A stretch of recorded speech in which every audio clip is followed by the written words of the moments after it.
क्या करें, देखिए प्रॉपर्टी को ट्रांसफर किया जा सकता है, ठीक।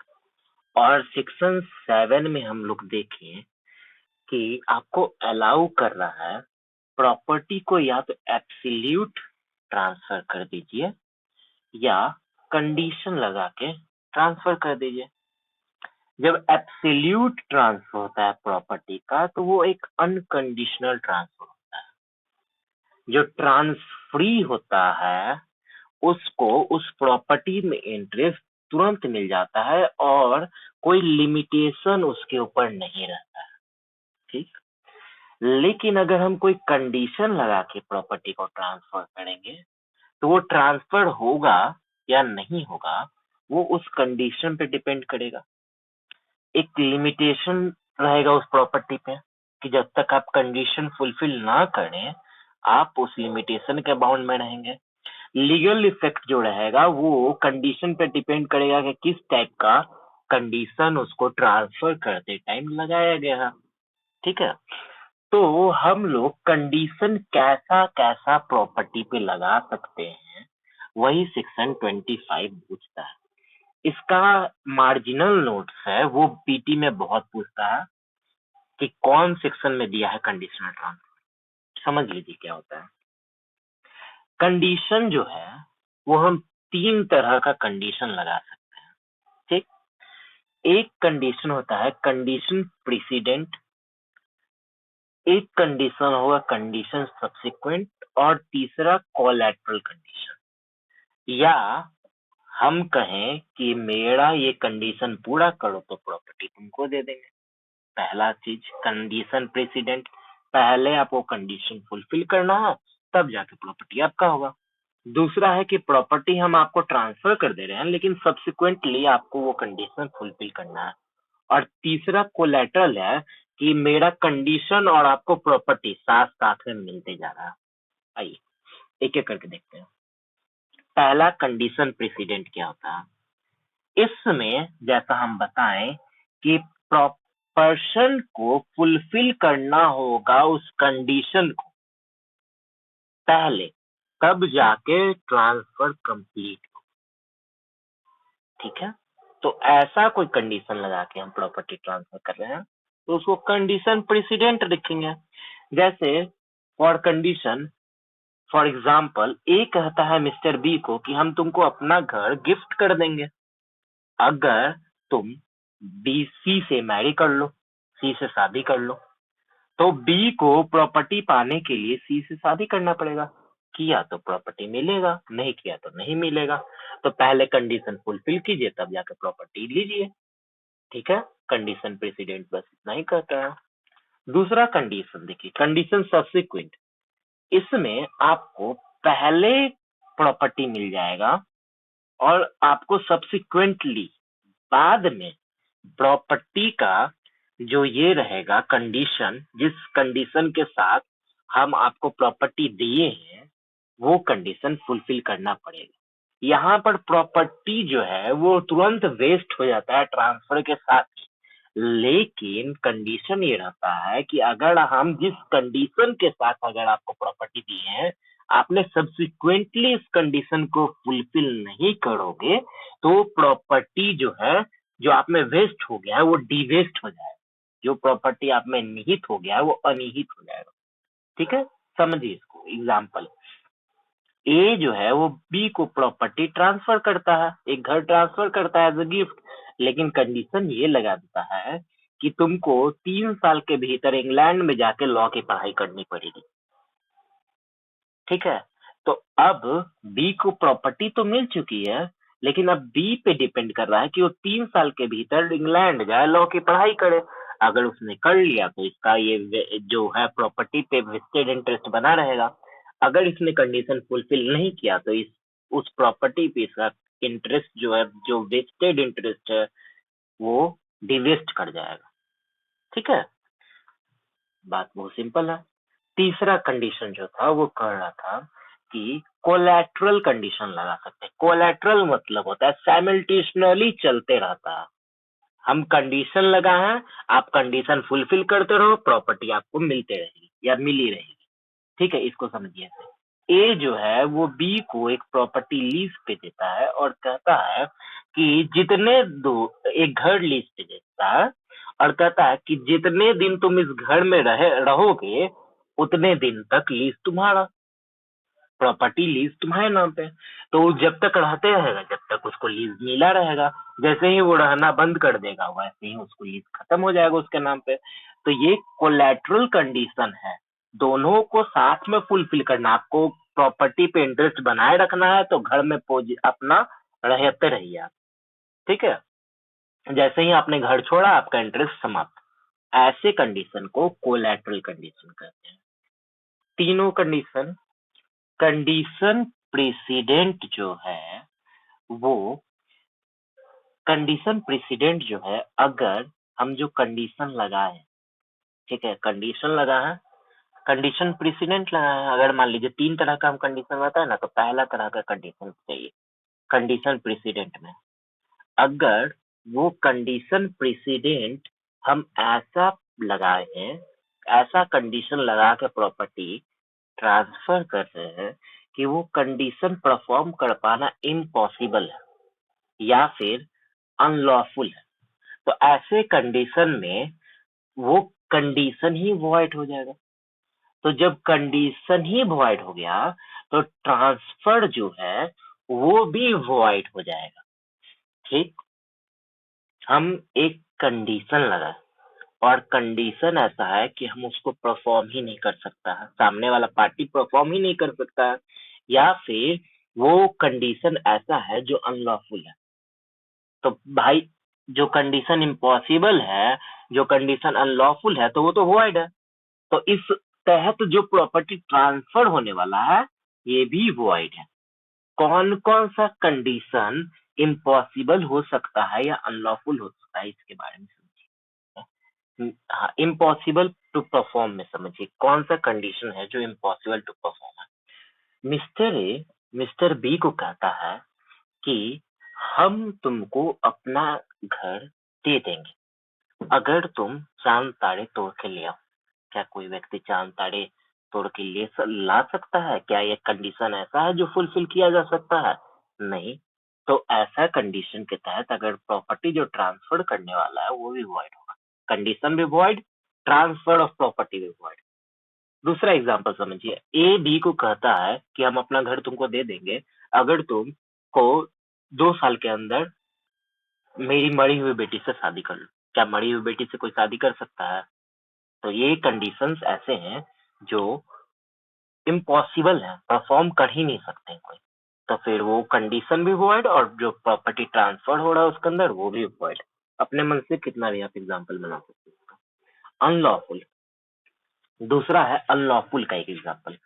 ठीक, मान लीजिए कि ए कहता है बी को कि हम तुमको अपना प्रॉपर्टी दे देंगे अगर तुम सी का मर्डर कर दो। मर्डर करना अलाउ कर दे? नहीं ना, अनलॉफुल चीज है ना मर्डर करना। तो इस टाइप पे वो कंडीशन भी वॉइड और ट्रांसफर ऑफ प्रॉपर्टी भी वॉइड। फॉरबिडन बाय लॉ है, लॉ मनाही करता है, ठीक है। ये अनलॉफुल जो होता है और फॉरबिडन बाय लॉ, देखिए अनलॉफुल रिटेन फॉर्म में लॉ मना करता है कि आपको ये काम नहीं करना है, और फॉरबिडन बाय लॉ में लॉ उस अगर आप वो काम कर दीजिएगा तो लॉ के तहत आप पनिशेबल हो जाइए, ठीक है। समझिए इसमें क्या होता है फॉरबिडन बाय लॉ। ए कहता है बी को कि हम अपना प्रॉपर्टी तुमको दे देंगे अगर तुमको जो लाइसेंस मिला हुआ है वो हमको ट्रांसफर कर दो, ठीक है। हम तुमको अपना घर दे देंगे अगर तुमको अपना गन का जो लाइसेंस हो वो मेरे नाम पे ट्रांसफर कर दो। क्या गन का लाइसेंस ट्रांसफर कर सकता है? नहीं ना। तो फॉरबिडन बाय लॉ है, लॉ ऐसा हरकत को फॉरबिड करता है, मनाही करता है। तो फिर ये जो कंडीशन है वो भी वॉइड और जो ट्रांसफर होने वाला है वो भी वॉइड, ठीक है। कह रहा है कि अगर हम उस कंडीशन को अलाउ कर दें तो वो कोई लॉ के प्रोविजन को डिफीट कर देगा, तो वो ऐसे कंडीशन में वॉइड हो जाएगा। फॉर एग्जाम्पल, ए कहता है बी को कि हम तुमको प्रॉपर्टी दे देंगे अगर तुम अपने एजेंट सी को, ठीक है, या फिर इसको समझिए, ए कहता है बी को हम तुमको प्रॉपर्टी दे देंगे अगर तुम सी से शादी कर लो। सी क्या है? एक क्रिश्चियन वुमेन है जो पहले से शादीशुदा है। क्या एक क्रिश्चियन वुमेन जो पहले से शादीशुदा है वो दोबारा शादी कर सकती है? क्या लॉ उसका ये अगर उसको हम अलाउ कर दें तो डिफीट करेगा ना प्रोविजन ऑफ लॉ। एक लॉ का प्रोविजन है कि लिविंग स्पाउस नहीं होना चाहिए at the time of marriage. ना हस्बैंड का वाइफ होना चाहिए जिंदा, ना वाइफ का हस्बैंड होना चाहिए। तो ये एक लॉ का प्रोविजन को डिफीट कर देगा अगर हम ऐसा कंडीशन को अलाउ कर दें। तो कहा कि कंडीशन भी वॉइड और ये भी वॉइड, ट्रांसफर भी वॉइड। फ्रॉडलेंटली कर दें, ठीक है, ये सब वर्ड। ये फ्रॉडलेंटली का एग्जांपल समझिए। ए कहता है बी को कि हम तुमको घर ट्रांसफर कर देंगे अगर तुम्हारा एजेंट जो है उसको तुम एक फॉल्स रिसिप्ट दे दो, एक रिसिप्ट दे दो और वो फॉल्स हो, फ्रॉड कर दो अपने एजेंट के साथ, ठीक है। तो वो ऐसे कंडीशन में वो भी वॉइड है। किसी को फ्रॉड करने के लिए बोल देना वो लॉ अलाउ नहीं कर सकती है, ठीक है। अगला जो कंडीशन है जहां ये वॉइड जो है वो कह रहा है involve any injury to person and property. तो ऐसे कंडीशन में नहीं देगा। जैसे ए बी को कह रहा है कि हम आपको प्रॉपर्टी दे देंगे अगर आप सी का हत्या कर दो, इसका पर्सन को इंजरी होगा ना। या फिर ए बी को कह रहा है कि हम आपको प्रॉपर्टी दे देंगे अगर आप सी का घर जला दे, तो प्रॉपर्टी को लॉस हो रहा है, पर्सन को लॉस हो रहा है, तो ऐसे कंडीशन को हम अलाउ नहीं कर सकते हैं। और लास्ट जो आपका बात है वो कह रहा है अपोज द पब्लिक पॉलिसी। ए कह रहा है बी को हम आपको अपना घर दे देंगे अगर उस घर में आप बॉटल हाउस चलाए, ठीक है, उस घर में आप प्रोस्टिट्यूशन का काम करवाए। तो फिर क्या लॉ ये प्रोस्टिट्यूशन का काम को अलाउ करना पब्लिक पॉलिसी के अगेंस्ट है कि नहीं है? ठीक, तो ऐसे को भी अलाउ नहीं कर सकते हैं। 26-25 से ही थोड़ा सा रिलेटेड है।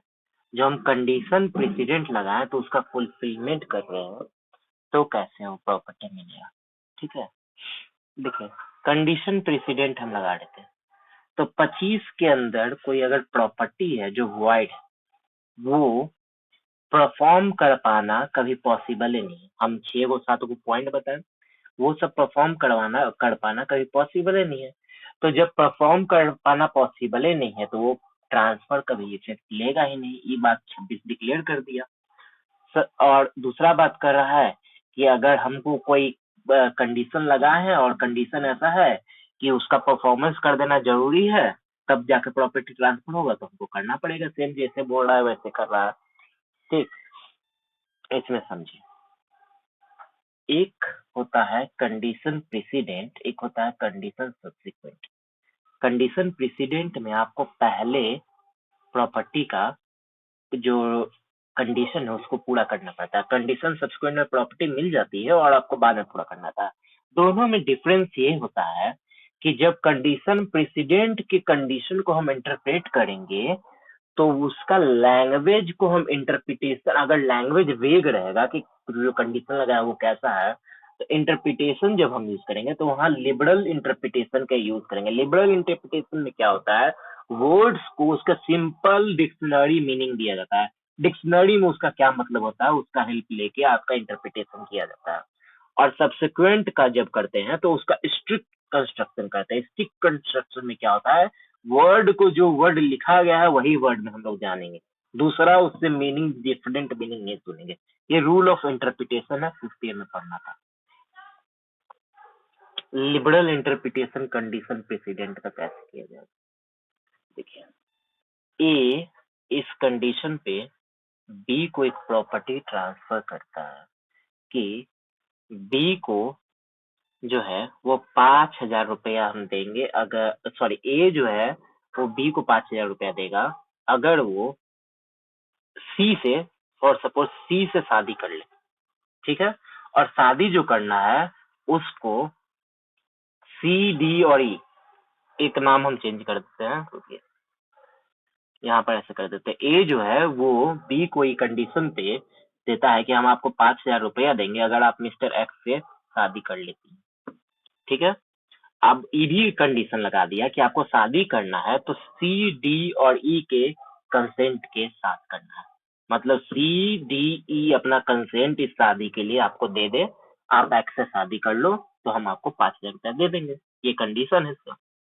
ठीक है, अब समझिए क्या हुआ कि इसमें से ये जो इतना व्यक्ति है इसमें से कोई एक व्यक्ति मर गया, मान लीजिए ई मर गया, ई मर गया, तो क्या सारे लोगों का कंसेंट ले पाना पॉसिबल है? नहीं। तो अगर हम इसका स्ट्रिक्ट इंटरप्रिटेशन कर दे तो ये तो कंडीशन इम्पॉसिबल हो गया, लेकिन हमको कह रहा है कि ये कंडीशन कैसा है, कंडीशन प्रेसिडेंट है ना, पहले आप कंडीशन फुलफिल करो तब आपको प्रॉपर्टी मिलेगा। तो हम लोग यहाँ पर इसका लिबरल इंटरप्रिटेशन करेंगे, और लिबरल इंटरप्रिटेशन में ये निकल के आएगा कि जो जिंदा है उनका जो है उनका आप कंसेंट ले लो। तो सी डी तो जिंदा है ना, सी डी का कंसेंट ले लो, आपने कंडीशन फुलफिल कर लिया हम मान लो। तो अगर उसने सी डी के कंसेंट के साथ भी शादी कर लिया तो हम ये मान लेंगे कि वो जो कंडीशन लगाया गया था वो फुलफिल कर ले। ठीक, यहीं पे इसको उल्टा समझिए, क्या हम करने जा रहे हैं, सब्सिक्वेंट वाला समझिए। अगर हम इसके जगह थोड़ा सा लैंग्वेज में चेंज कर दे और कह दे कि ए जो है वो बी को 5,000 रुपया दे देता है, कंडीशन ये रखता है कि 1 साल के भीतर तुमको सी डी ई से शादी करना है। अब यहाँ पर जो कंडीशन लगा रहा है वो कंडीशन सब्सिक्वेंट है, पहले प्रॉपर्टी मिल गया है, बाद में आपको कंसेंट लेना है। 1 साल के भीतर सी डी ई में से किसी की मृत्यु हो जाती है, तो अब वो जो कंडीशन था वो फुलफिल नहीं किया जा सकता है, और ये कंडीशन कैसा है, कंडीशन सब्सिक्वेंट है। तो इस केस में इसको प्रॉपर्टी जो रहेगा वो वापस चला जाएगा, वापस इसको नहीं मिलेगा, क्योंकि सब्सिक्वेंट कंडीशन का हम लोग इंटरप्रिटेशन जब करेंगे स्ट्रिक्ट सेंस। सेक्शन 26 है ना, इसको हम लोग बोलते हैं डॉक्ट्रिन ऑफ साइप्रस। ठीक है, साइप्रस का सिद्धांत। साइप्रस का सिद्धांत मतलब क्या होता है, डॉक्ट्रिन ऑफ साइप्रस मतलब क्या होता है कि एज मच एज पॉसिबल, जितना पॉसिबल है उतना आप परफॉर्म कर दो। यहाँ पर इलस्ट्रेशन दिया ना साइप्रस का सिद्धांत का, अगर एक मर गया तो जो आदमी जिसे पॉसिबल कंसेंट आप ले सकते हो आप ले लो। ठीक है, तो ये पीटी में पूछता है which one of the following section is also known as doctrine of cypres. आपका आंसर होना चाहिए 26।